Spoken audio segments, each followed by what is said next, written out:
एक समय की बात है। एक छोटे से कस्बे में आरव नाम का 20 साल का लड़का रहता था। आरव बहुत ही जिज्ञासु और साहसी स्वभाव का था। उसे हमेशा नई नई जगहें घूमने, रहस्यमयी चीजों को जानने और अनुभव करने का शौक था। एक दिन वो पुराने खंडहर जैसे महल में गया। कहते हैं उस महल में कोई नहीं जाता, क्योंकि लोग मानते थे वहां अजीब चीजें होती हैं। लेकिन आरव तो निडर था। उसने अपनी टॉर्च उठाई और अंदर कदम रख दिया। महल के बीचों बीच उसे एक टूटा फूटा कमरा दिखा। कमरे में धूल से ढका हुआ पीतल का एक पुराना चिराग पड़ा था। आरव ने जिज्ञासा से चिराग को उठाया और अपनी शर्ट से रगड़ा। जैसे ही उसने रगड़ा, धुआं उठने लगा और अचानक दो तेज रोशनी के बीच से दो जिन बाहर आए। पहला जिन बहुत ही शांत, धैर्यवान और सकारात्मक सोच वाला था। उसका नाम था जीनो।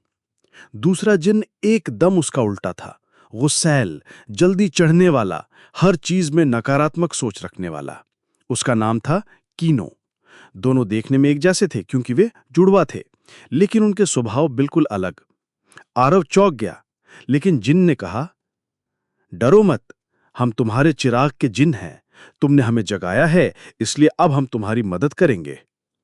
आरव ने जब अपनी पहली इच्छा मांगनी चाही तो दोनों जिन आपस में भिड़ गए। आरव ने कहा, मुझे रोमांच चाहिए, मुझे अपनी जिंदगी में कुछ बड़ा करना है। जीनो बोला, हाँ, ये अच्छी बात है, हमें इसे सुरक्षित साहसिक अनुभव कराना चाहिए। कीनो तुरंत चिल्लाया, नहीं, रोमांच का मतलब है खतरा। अगर इसे सचमुच बड़ा अनुभव चाहिए तो इसे असली डर और मौत के करीब ले चलो, तभी इसे सबक मिलेगा। आरव हंसा। उसने सोचा दोनों के अपने अपने विचार हैं, लेकिन धीरे धीरे कीनो का गुस्सा और ज्यादा बढ़ता गया। खतरे की शुरुआत। एक रात कीनो ने बिना आरव को बताए उसे नींद में ही एक जादुई दुनिया में पहुंचा दिया। वो जगह थी अंधकार की घाटी। यहां चारों तरफ अजीबोगरीब आवाजें थीं। आसमान लाल था और जमीन में दरारें थीं, जैसे कभी भी फट जाएंगी। आरव डर गया। उसने पुकारा, जीनो, कीनो, तुम लोग कहां हो? तभी दोनों जिन सामने आए। जीनो बोला, यह सही जगह नहीं है, यहां रहना खतरनाक है। लेकिन कीनो हंसते हुए बोला, अगर इसे बड़ा रोमांच चाहिए तो इसे मौत के मुंह से गुजरना होगा। और तभी घाटी की जमीन हिलने लगी। एक विशाल काय अंधेरे का राक्षस बाहर निकला। राक्षस ने आरव को देखकर कहा, तुम्हें यहां आने की सजा मिलेगी। आरव की जान पर बनाई। राक्षस ने हमला किया और आरव जमीन पर गिर पड़ा। उसका दिल तेजी से धड़क रहा था। जीनो ने कीनो से कहा, देखो, अगर हम लड़ते रहे तो ये लड़का मारा जाएगा। लेकिन कीनो जिद में था, नहीं, इसे अकेले लड़ने दो, तभी ये मजबूत बनेगा। आरव चीख पड़ा, कृपया मेरी मदद करो, तुम दोनों जैसे भी हो, लेकिन तुम मेरी उम्मीद हो। उसकी आवाज सुनकर दोनों जिन के दिल पिघल गए।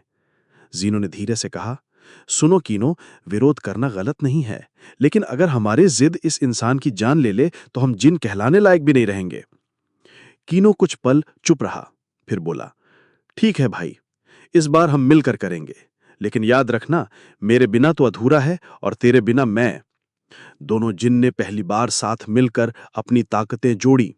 जीनो ने रोशनी का कवच बनाया और कीनो ने गुस्से की अग्नि को राक्षस की ओर मोड़ दिया। दोनों की शक्तियां मिलते ही एक विस्फोट हुआ और राक्षस राख बनकर गायब हो गया। आरव जमीन पर बैठा कांप रहा था। दोनों जिन उसके पास आए। जीनो ने कहा, हमने समझ लिया है कि साथ रहना ही असली ताकत है।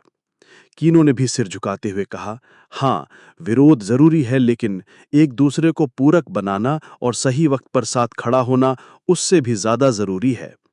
आरब मुस्कुराया और बोला, तुम दोनों अलग हो, लेकिन तुम दोनों मेरे लिए अनमोल हो। आज मैंने भी सीखा कि किसी का गुस्सा और किसी का धैर्य दोनों मिलकर संतुलन बनाते हैं। उस दिन से दोनों जिन ने वादा किया कि अब वे कभी आरव को खतरे में अकेला नहीं छोड़ेंगे। आरव के लिए वो रात भले ही डरावनी थी, लेकिन उसी रात उसने पाया कि सच्चा रोमांच सिर्फ खतरे में कूदना नहीं, बल्कि साथ मिलकर खतरे को हराना है।